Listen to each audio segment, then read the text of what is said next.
And I think being in the middle of that is very impactful. But you gotta learn to remain focused. Storms are going to come. That's just what happens in life, okay?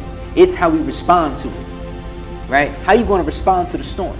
That's the real question. How are you going to respond to the opposition? That's the real question. Because at the end of the day, the storm don't care about your feelings. They don't care about your family. They don't care about your money. They don't care about your health. They don't care about none of that. They care about how you're going to respond to it. Because I'm going to throw the whole kitchen sink at you, and I want you to catch it. Catch it and place it down where it's supposed to be. Catch it and put it and fix it. It doesn't matter, right? The storm is coming to tear your house up. How are you going to respond to the storm is the question. If you are consistent in it every single day, no matter what, things will change. People will change. It's what's in you that's going to attract people to see what's in them, right? It's what's in you that's going to attract people to see what's in them. Because you are called to a certain group of people, and those people are attracted to what's already in you. And if I know that God is in me, then I know that it's the God in me that's going to attract the people to be attracted to him. I know if I get past that, when I get past that fear point, real estate is where my heart is, because I never second guessed myself when I first started. What happens if you don't do real estate? Then I'll continue to work jobs that don't really satisfy me. Is that a way of living life? No. How do you want to live life? I want to be able to put myself and my family in a position that we didn't have before. Wasn't something that we always thought of. And any job can do that. But for me, I feel like I'll be living through my purpose by following that path. Right. Putting your family in a position, a better position in which you have grown to know, right? So the only thing that's really stopping you is not the people that messed you up. The only thing that's stopping you is you. Yeah. Because you have been afraid to move forward off of someone else's ill will. That has nothing to do with the mom that needs a home with 3 children.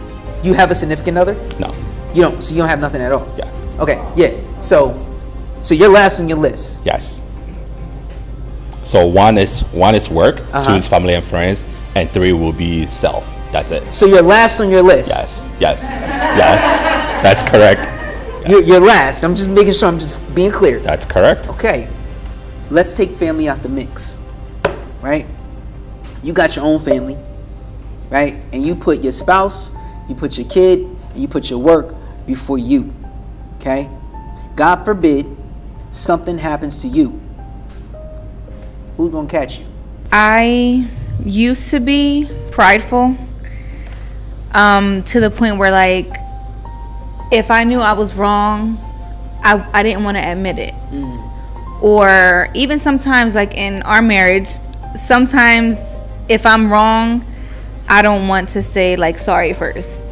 But I feel like I have grown a lot in that. Yeah. But I feel like for people who are prideful, it holds them back in life. And I think that when you become prideful, you hold back your own blessings. And even if you're not wrong, sometimes you have to humble yourself and be able to be the first person to say, I'm sorry. We got to be the ones to do the work. There's love inside you. There's peace inside you.